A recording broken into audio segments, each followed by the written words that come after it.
So my name is Alex Hornbeck. I'm the creative manager and one of the programmers here at Amherst Cinema.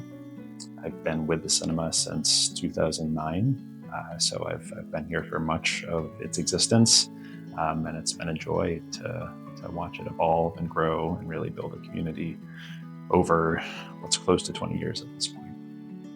Well, my name is Yasmin Eisenhauer. I'm the executive director of Amherst Cinema. I have served as executive director for almost 5 years now. I'm rounding out my 5th year, and prior to being executive director, I was a member of Amherst Cinema, a proud member. I moved to the community in July of 2013, and in moving and deciding where in this area we would settle, I often look for art houses as a landing space.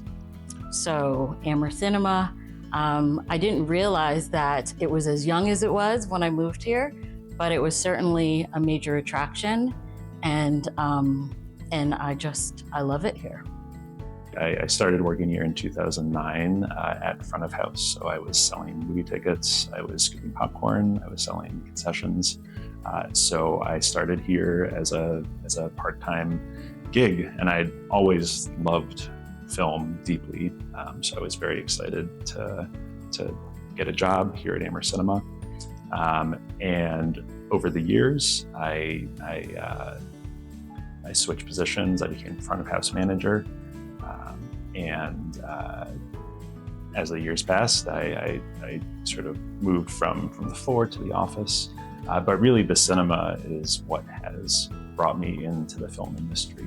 So I've had a very non-linear career that has always had media education as a through line. And I would say that as a media educator, film has always been both a recreational interest as well as a topic that academically I've found very interesting. And so I started out as a student at NYU. I stumbled upon a pop-up cinema, and my first time going there, I was just blown away, like, what is this? It turned out that it was through a company called Film Life, and what Film Life did was both pop-up cinemas in New York City, as well as a major festival in Acapulco called the Acapulco Black Film Festival. And so I participated in that for 6 years, and then eventually worked to take those films from that very specific film festival and tour them. So that was always a passion, and I remained connected to it as I moved on through my career.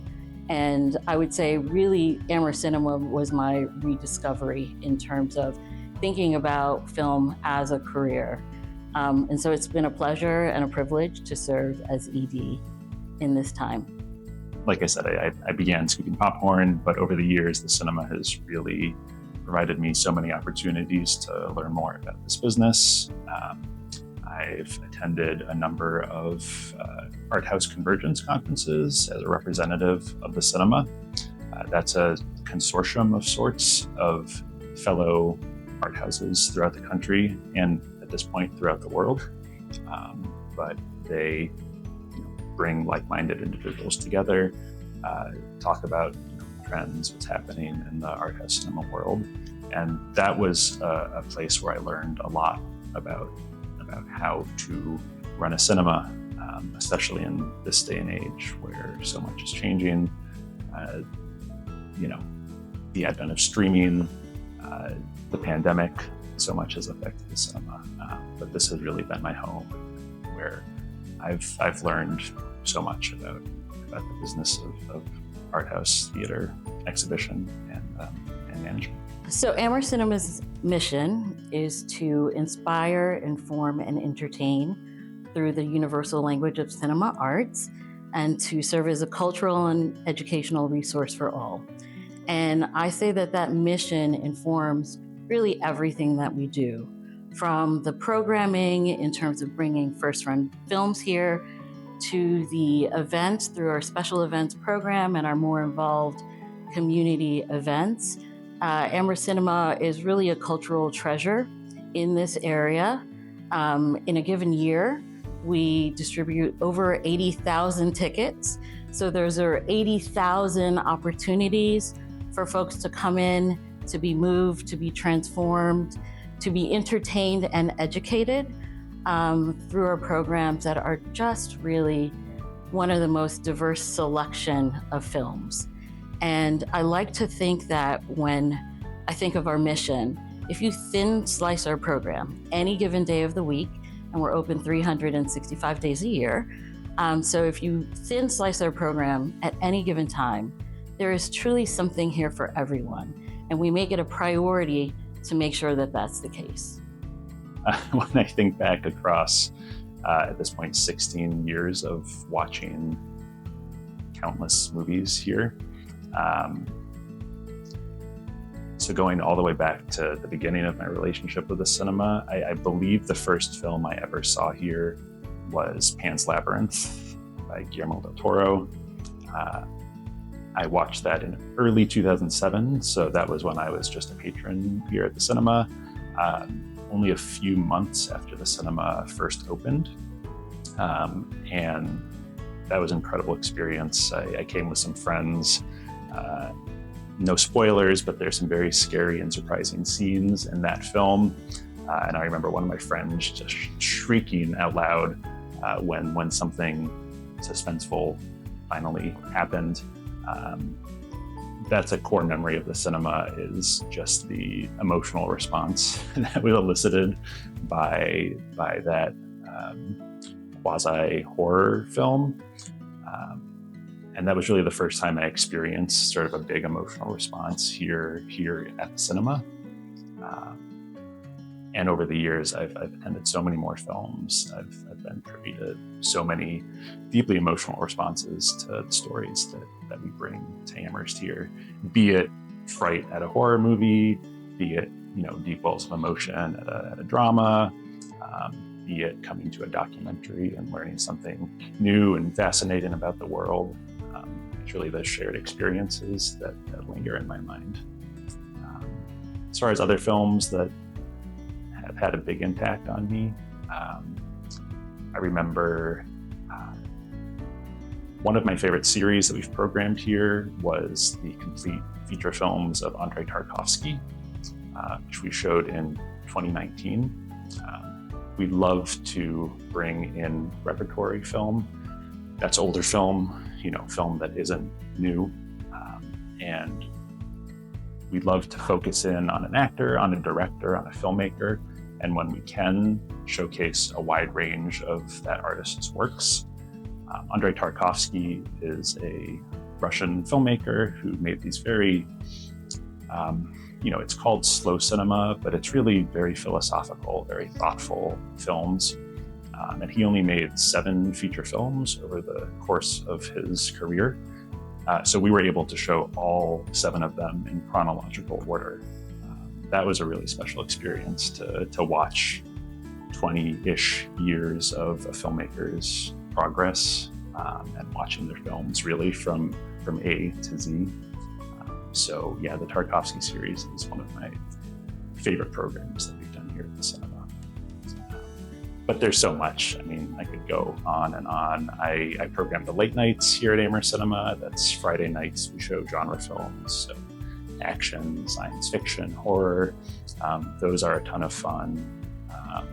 I could rattle off, 20 fantastic late nights experiences we've had in the last couple of years. But David Cronenberg's Videodrome was one of my favorites from the recent past. Upcoming, we're showing John Carpenter's Halloween on Halloween night. So that's something, it's a little on the nose, but it's a fantastic film, and we couldn't resist programming Halloween on Halloween. So that's an upcoming screening that I'm really looking forward to. My favorite movie. So that is a really hard question to ask somebody who watches a lot of programs. In fact, we just launched a Letterboxd account, and this weekend I went down this deep, deep rabbit hole of logging all the films that I've ever seen. And I'm up to 800, by the way. But I would say that it's almost like I don't have favorite films per se. I find that in a given year, I watch a lot of films, and those films tend to be in conversation with each other. So if you think about, you can move from a horror film to a narrative to a kid's film. Essentially, all of these films are about what it means to be human, whether that's being human in a real, actual world or a fictional built world. It's the question of who am I, what am I? And so I'm very moved by these stories, and not that they blend into one another, but they're certainly, as you move from film to film, they're a conversation. For me as well, films are like windows and mirrors. There's this concept of windows and mirrors. So sometimes I see a film and it really is truly reflective of a moment or something that I've experienced and that I'm very familiar with. And sometimes films are like windows, and they serve to bring me closer to something, offering proximity to an issue, a topic, a something that I know nothing of. And so it is really an opportunity to learn, which goes back to this real curiosity and just love of media education and visual media. But all of that said, my favorite genre is post-apocalyptic films. And one thing that I've learned about apocalyptic films, whether it's a film or a TV series, at the end of the day, post-apocalyptic films are about rediscovering humanity, whether that's an iPad that's gone dark for many years and you finally get to turn it on, or a community of humans where you collect and feel safety, or a book that has been lost in the rubble. And so I think ultimately films and the work that we do are about connection, about finding, discovering, expanding our understanding of what it means to be human. For most of the year, Friday nights at 9:45 is our late nights segment. We don't quite do, midnight movies. Historically, that's been when you show, the spooky, the scary, the weird. We're in a smallish town. We go a little earlier in the night. So 9:45 is when we show our sort of cult films. But those are a lot of fun. And those are, we've got lively audiences who are ready to respond to the outrageous. And that's definitely an experience you can't replicate at home. You can watch the same movie at home, but to be surrounded by 100 other folks who are ready to scream or to laugh, it's a fantastic experience. So I would say that from its very start, Amherst Cinema has really been committed to film and to helping, not just presenting films, but presenting opportunities to understand film history. And so because of that, the films that we show really do span the history of cinema, and cinema as presented both here in the US as well as globally. In doing so, they're films that we're familiar with that are part of, a shared common experience. And one of our mottos is see something different. And so in kind of leaning into that, we make sure that the films that we program are ones that, maybe folks have not had an opportunity to see. So we play around 250 films each year. Varies from year to year, but that's a rough average. We show big films. We're filming this in October. We're heading into Oscar season, which is when we play some of our biggest, most popular films of the year. We love those films. Those are so important to us. But we also show smaller films. They're not lesser films by any means, but they're films that have a lesser budget, may not have the marketing, the outreach that some of our big titles have. So we are very focused on showcasing the work of filmmakers whose films otherwise, without us, would likely not be played at all in Western Massachusetts. Every day we're open. We have 3 screens. We show movies 4 times a day on each screen. And we try to always have a varied selection of films playing at any given time. We're always very conscious of not running the same genre at once, really diversifying what you can see on our 3 screens. So if you decide to just come at 2 o'clock on a Wednesday, 2 o'clock on a Thursday, we want you to have an option of different experiences that you can have here at the cinema. And we also do special events. So in addition to our daily new films that we run, we show films as one-offs, two-offs. These are films that may be a little bit more niche, but we believe really need a place to play here in Western Massachusetts. And our special events run the gamut of genre.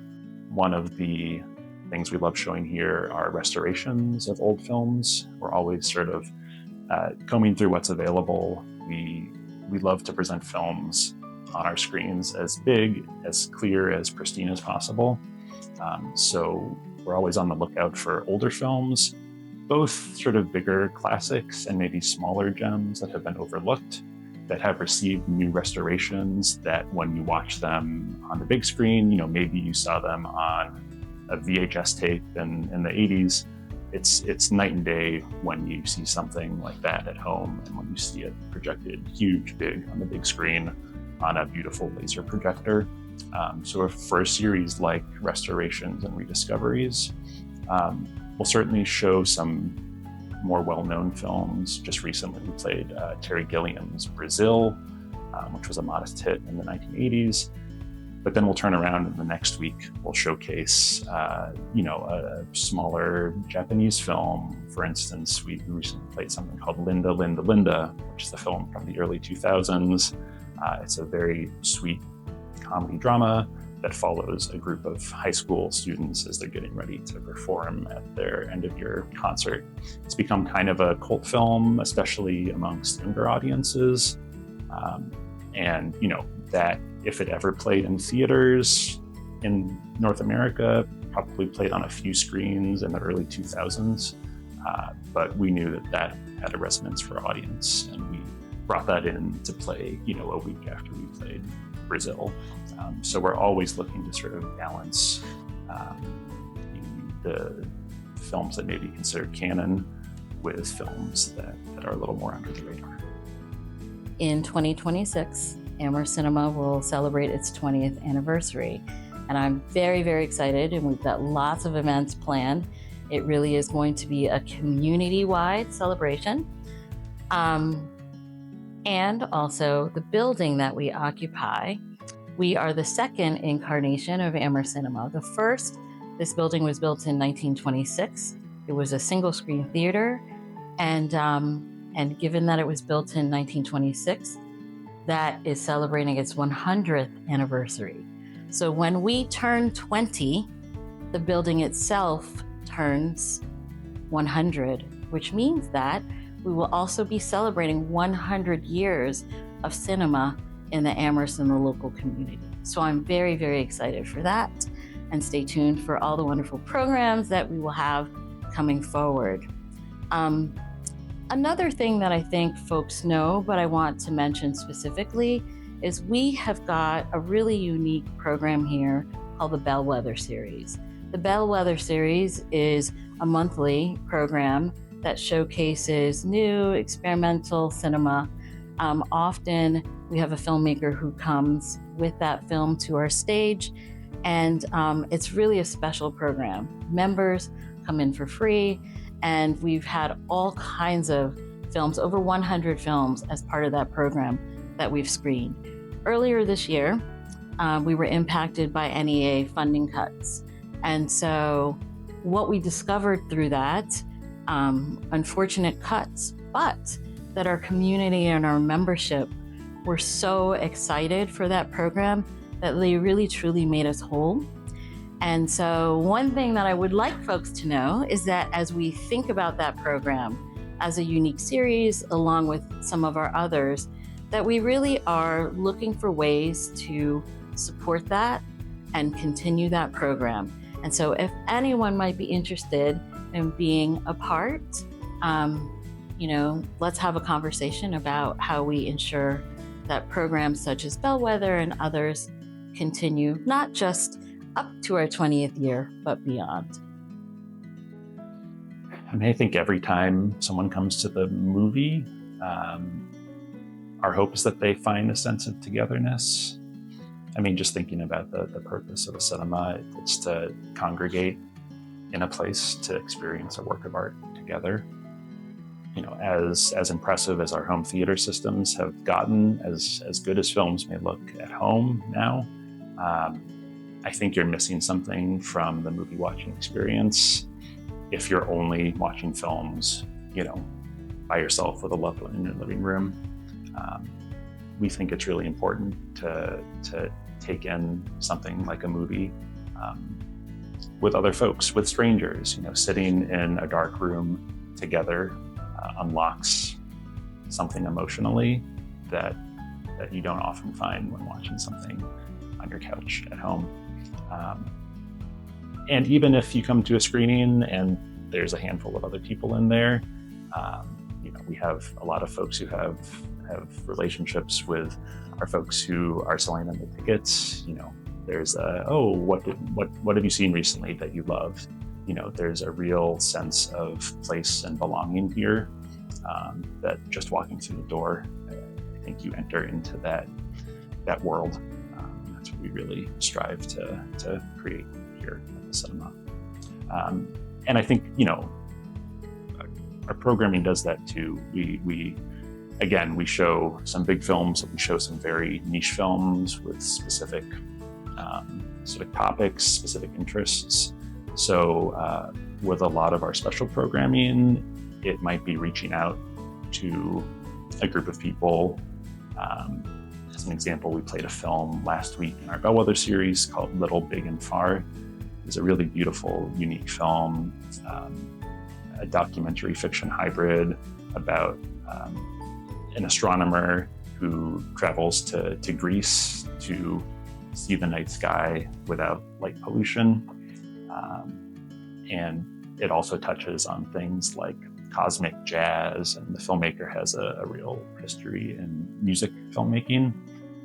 That screening brought out these very distinct but specific audiences in a really fun way. There was a pretty big group of scientists who came out who were interested in the astronomy portion of it. There was an audience member who is a physicist from Greece, so that film spoke to her in a very specific way. And then there were folks who were familiar with the filmmaker's previous music documentaries, and in the conversation, they were sort of pointing out all of the Easter eggs and the sort of musical cues. So that film brought out these very specific audiences, and sort of they commingled in a very fascinating way after the film. That was a really special experience, but we try to replicate that as often as we can here at the cinema. So I recently had an opportunity to attend the New York Film Festival, and I heard Daniel Day-Lewis speaking on stage about his film Anemone. And particularly, he was talking about being in retirement. And he said, retirement is not a word that I would use. That's the word the press uses. That's a word that audience uses. He said, I'm not retired. He said, to me, acting is like food and water. He said, it is who I am. It is me. So why do I think? Well, film is like food and water to me.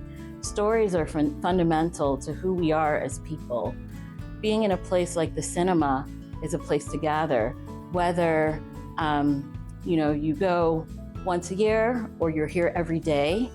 It is a neighborhood and community treasure. And it's important to support places like this for conversation that allow people to both escape but also engage.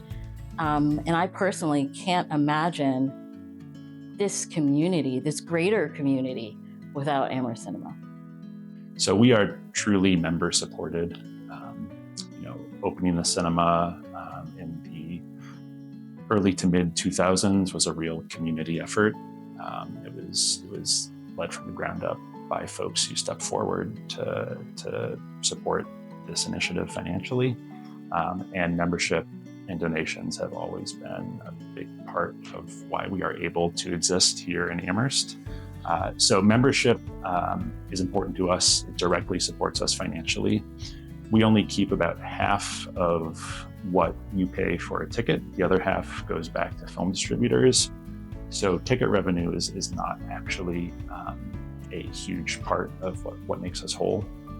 What really allows us to continue is direct financial support from our community through donations and through memberships. And memberships are so great because you also get a lot of benefits out of membership. You get discounts we try to make it on every single movie ticket that you buy here. You save between $2 and $5. You get free popcorns, sodas, coffees, teas. You get entered to win a month of free movies every time you come to the movies. So there's innumerable tangible benefits in addition to supporting, a nonprofit organization, which is Amherst Cinema. In terms of community doesn't happen by accident. Community, as it relates to Amherst Cinema, is very intentional. So we have over 5,800 members who are spread across this region, the Connecticut River Valley, as well as southern Vermont and northern Connecticut. So our members come from all over and across many states. And so we see have a lot of people who are part of our community.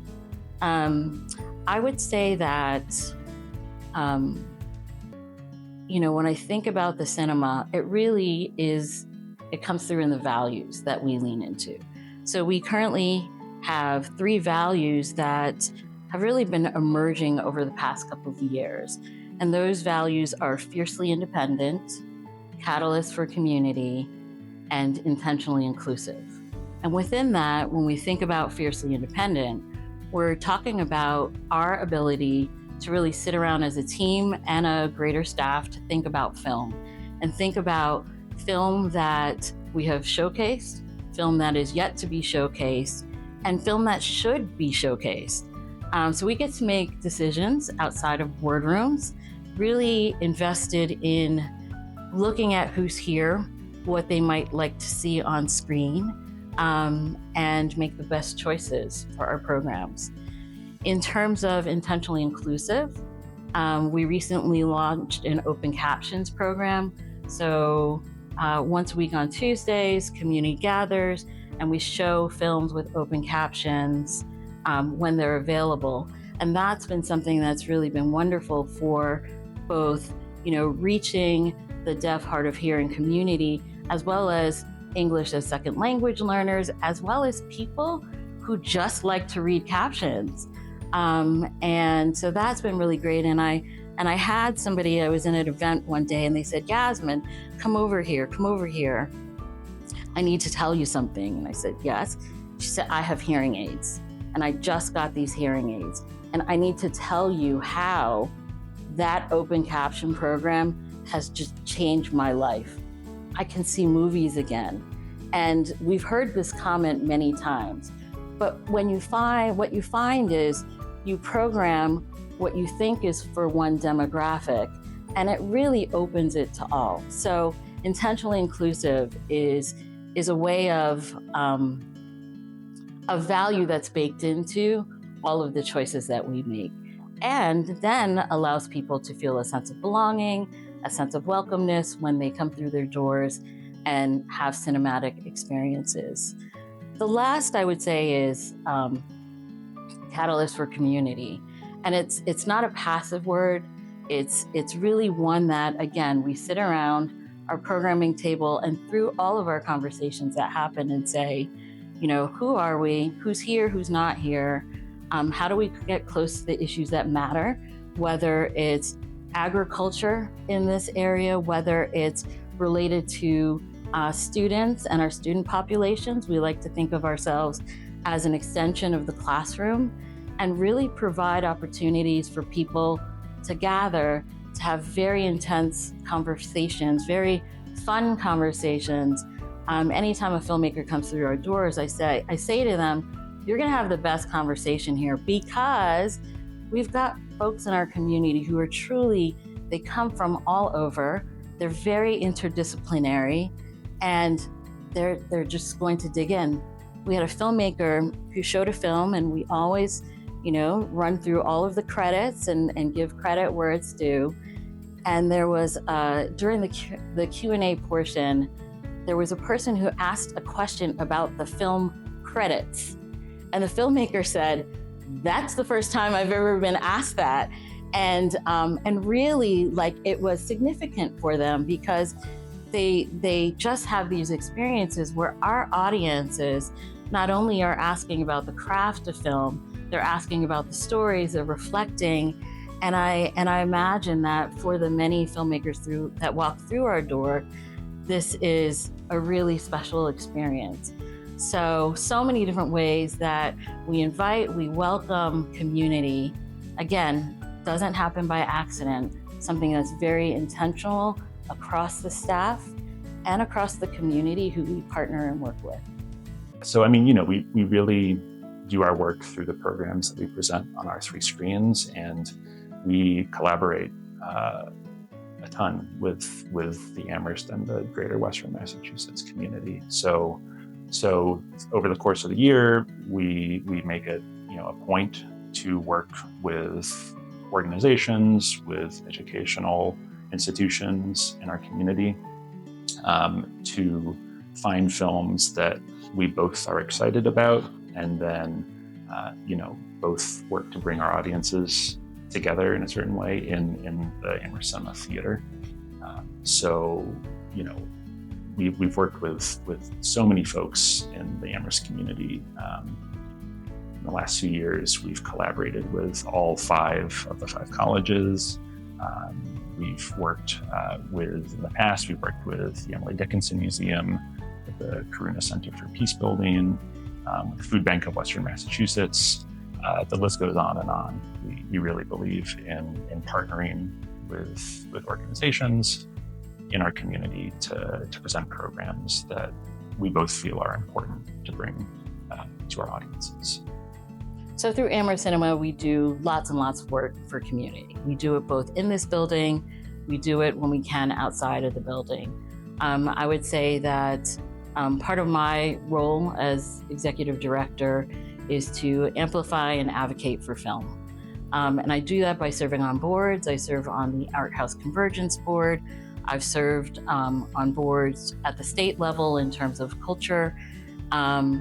I serve, within here on the programming team. And as part of the programming team, this is where kind of we create opportunities for community to come together. So, we have lots and lots of programs. One of them is called Community Nights. Community Nights is a program that we offer.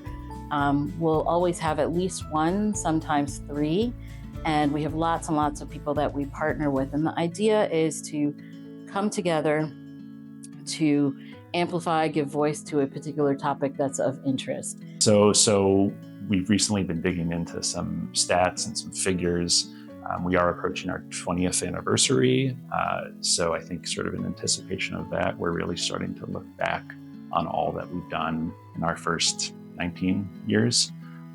We've brought over 3,000 films to our screens since we opened, which is kind of a staggering number of stories that we brought to our community that otherwise would not have played here, most likely.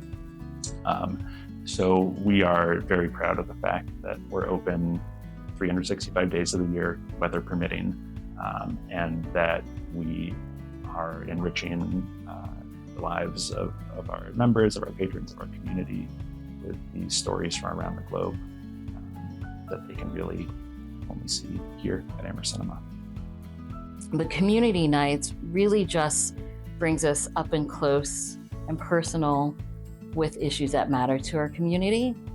And it is also an opportunity to support the local film ecosystem. So we've had several local filmmakers who have had their works come through that. And in fact, supporting the local filmmaking ecosystem, we wouldn't be a film theater without our filmmakers.